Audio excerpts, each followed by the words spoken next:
Hi everyone, and welcome on board Emily Bronte, which is one of the luxury river cruise ships from Riviera Travel.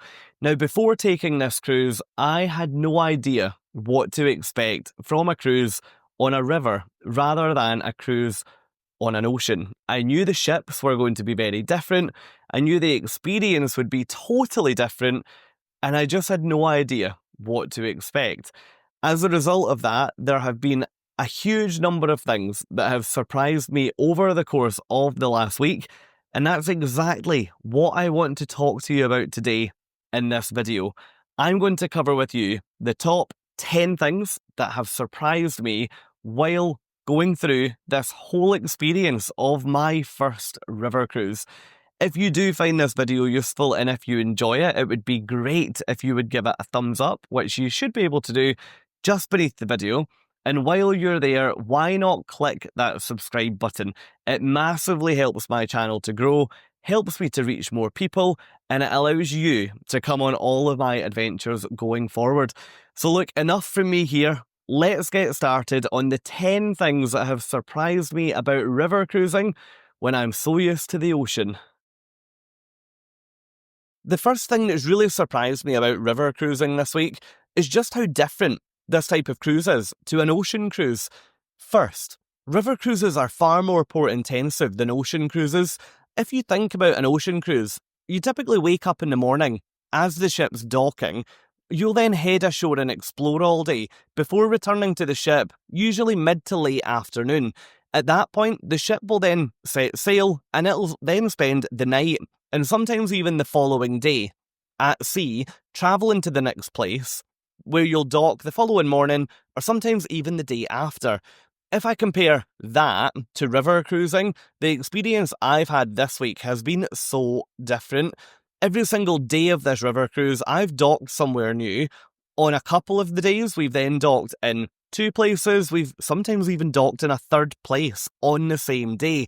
The ship usually spends all night docked in port as well, meaning that I've got the luxury to head ashore and have dinner, go for drinks after dinner, or enjoy my dinner on the ship and then go for a walk after. It's amazing how different the two of them have been for me. Next, river cruises tend to dock right in the heart of the action, and you'll usually wake up right in the town or the city centre. That means that you can just walk off and within seconds you can be sipping a coffee at a local cafe, you can be seeing one of the main tourist attractions, rather than, if you're on an ocean cruise, sitting on a coach or a bus to come all the way in. If I'm on a European ocean cruise, I typically find that around half of my ports I'll be close enough to the town that I can walk, but for the other half, I am using shuttle buses, and that can sometimes mean that I've got a transfer time of 15 minutes, 20 minutes, sometimes even longer before I get in. The design of a river ship allows it to navigate under really low bridges and around the corners of the river to then get you right into the city centre. The next thing that makes river cruises so different to ocean cruises is the size of the ships. River cruises are so much smaller, and in fact, the ship I'm travelling on this week has got a capacity of under 200 passengers. Yes, that's right, under 200. What that's meant is that I've been able to get to know the other passengers much better than what I ever would be able to on an ocean cruise. That's also meant that there's been significantly less crew members on board, and it's been really lovely to get to know the crew better than what I typically would on an ocean cruise.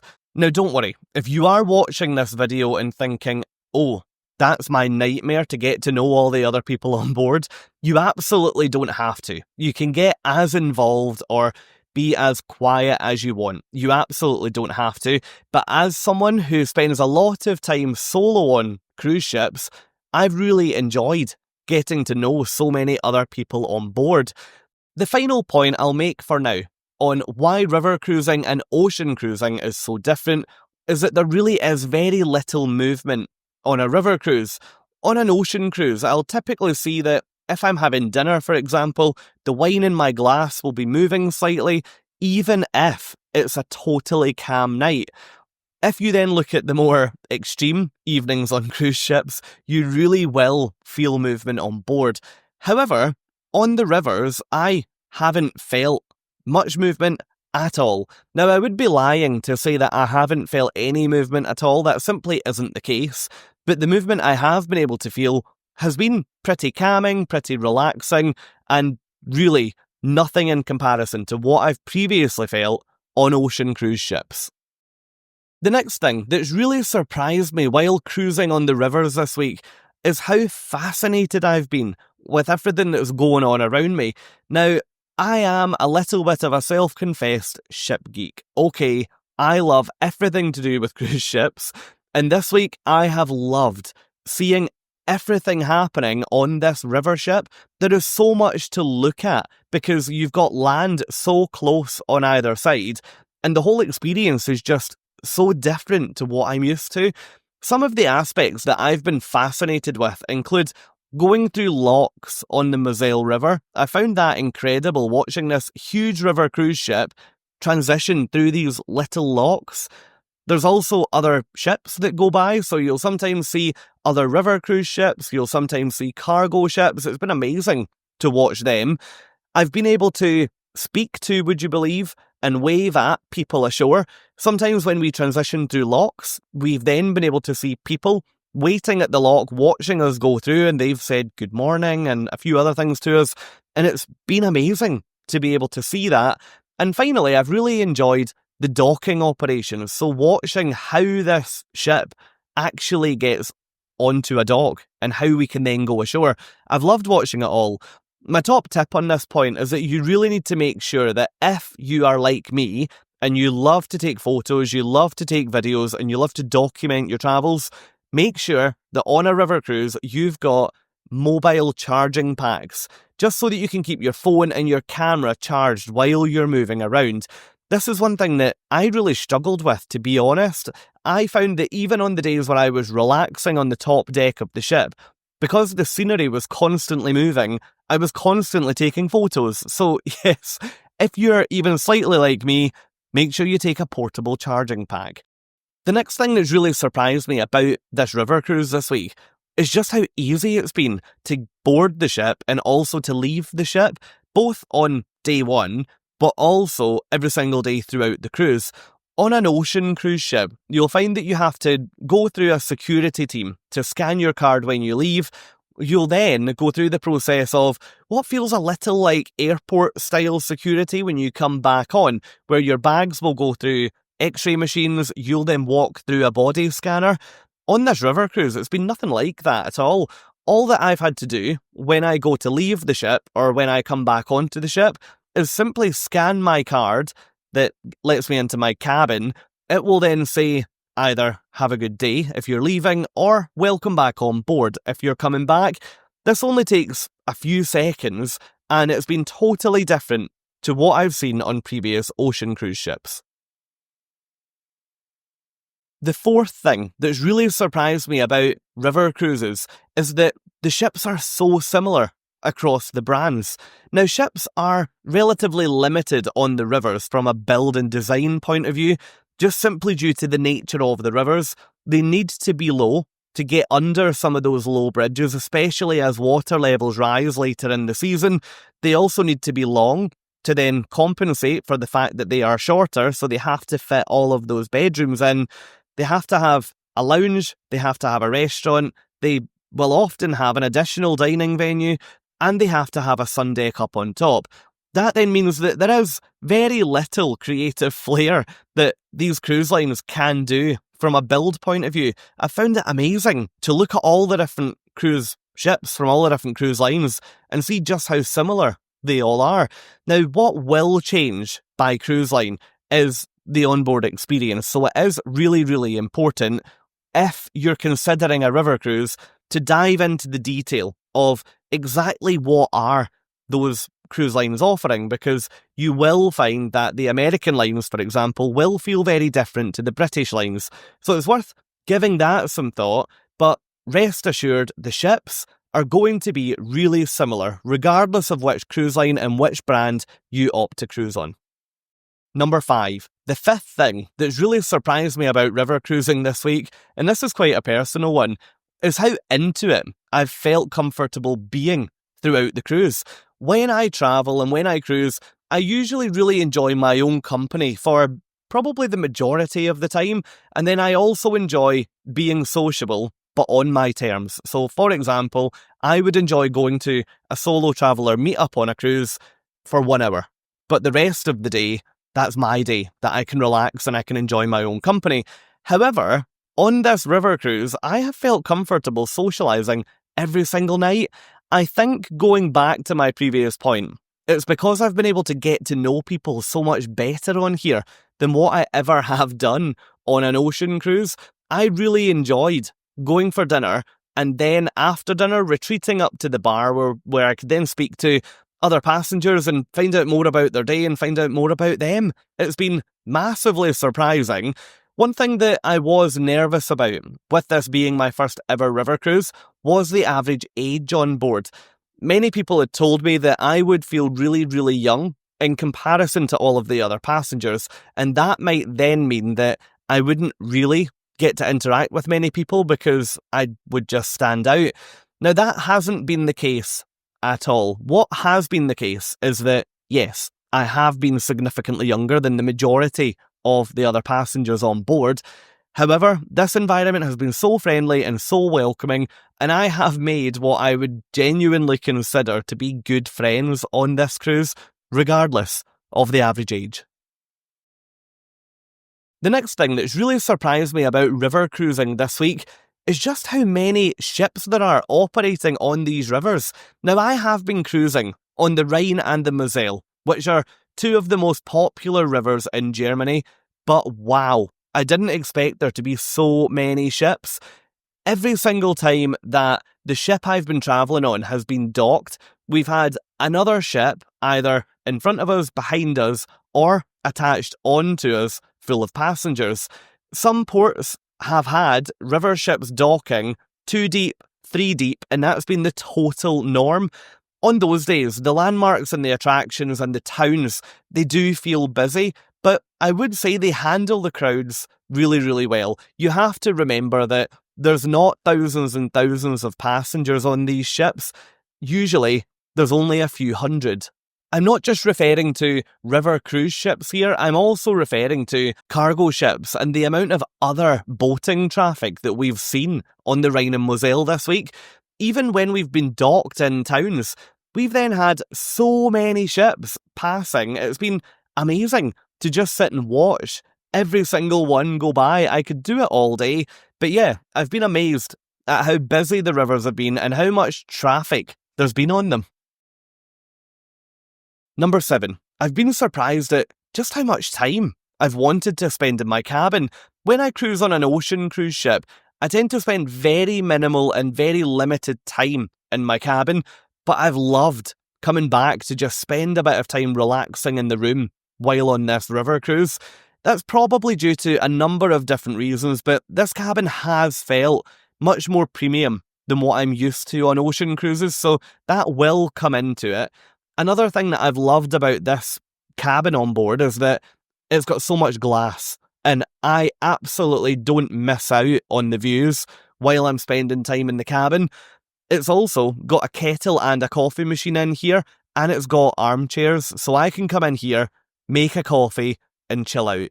So yeah, I've been really surprised at the fact that I've loved spending time in my cabin, and it's made me think in the future, if I did book better cabins or balcony cabins on ocean cruise ships, would I spend more time in there? Let me know in the comments what you think. Number 8. I've been really surprised at how exhausted I've been every single night of this cruise when I go to bed. Before taking this cruise, I was warned that the pace on a river cruise is a lot slower than what I'm used to on an ocean cruise. It's much more relaxing. I might not get anywhere near the amount of steps in that I usually do on an ocean cruise due to the fact that the ships are a lot smaller. This might mean that I would put on a little bit of weight and I might get itchy feet by the end of the cruise. However, wow, those people that told me that are so wrong. As I mentioned earlier, The river ship I've been travelling on has docked in multiple places most days, and that's meant that I've been able to then get off the ship and explore multiple places both days. Now, don't get me wrong. You could remain on the ship, you could stay very local to the ship, go to a cafe and enjoy your afternoon at a really slow pace. However, that's just not me.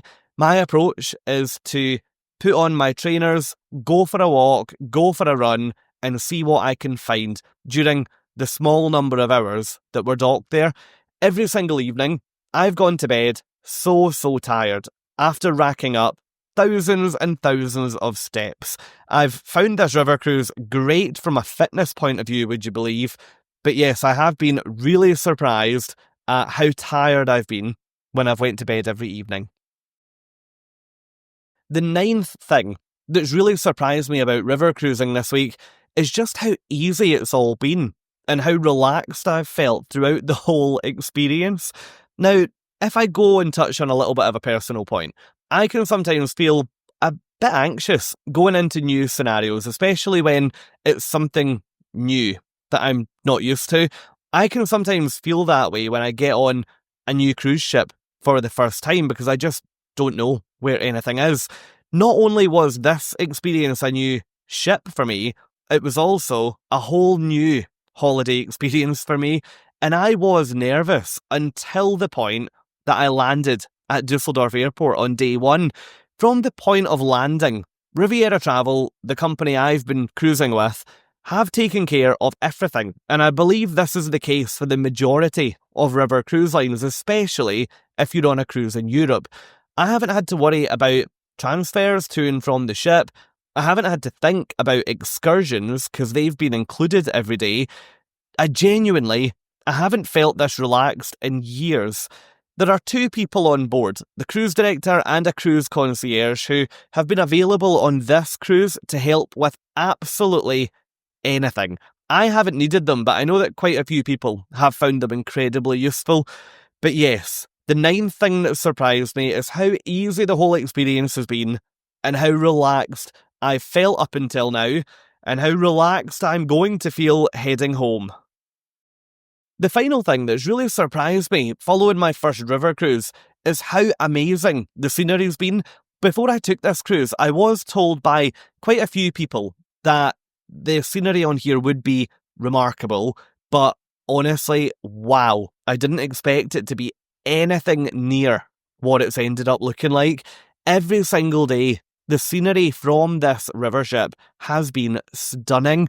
If you imagine waking up, opening your curtains, and just standing there thinking, oh my goodness, this is beautiful, that's genuinely how it's felt every single day here. Some days I've woken up and we've been cruising along with the green hillside by the river, right outside the window. Other times I've woken up and we've been docked in a town or a city, but every single day it's been absolutely gorgeous. One day that I would give a particular mention to here is the day that we spent cruising through the Rhine Gorge. I have seen nothing like this before. The Rhine Gorge is a 65-kilometre section of the Rhine River. Then that goes between Koblenz and Rudesheim. And wow, everything I saw that day was remarkable. And it is an experience that I'd love to repeat again at some point in my life. River ships really are designed for views. If you walk around one of these ships, you'll very quickly notice there's glass absolutely everywhere. If you're in the restaurant, the walls are basically glass. If you're in the lounge upstairs, again, glass. In your cabin, there's so much glass. And the top deck is designed to be really low and really quite flat to the ground so that you can then really absorb all the views that are around you. The scenery this week, honestly, has been nothing like I've ever seen before from a cruise. I really hope you've enjoyed hearing about some of the things that have really surprised me on my first ever river cruise this week. If you have and you'd like to see more videos and content from my time on the rivers, then why not head over to my channel where I've got a whole playlist there dedicated to river cruises. If you'd like to stay on the subject of this ship and you'd like to see more of what life was like on board, then come and join me over in this video. Here, I take you on day one of the trip with me. I show you what it was like to fly from the UK out to Germany and to board the ship for the very first time. I hope to see you over there. Thank you so much for watching and have a great day.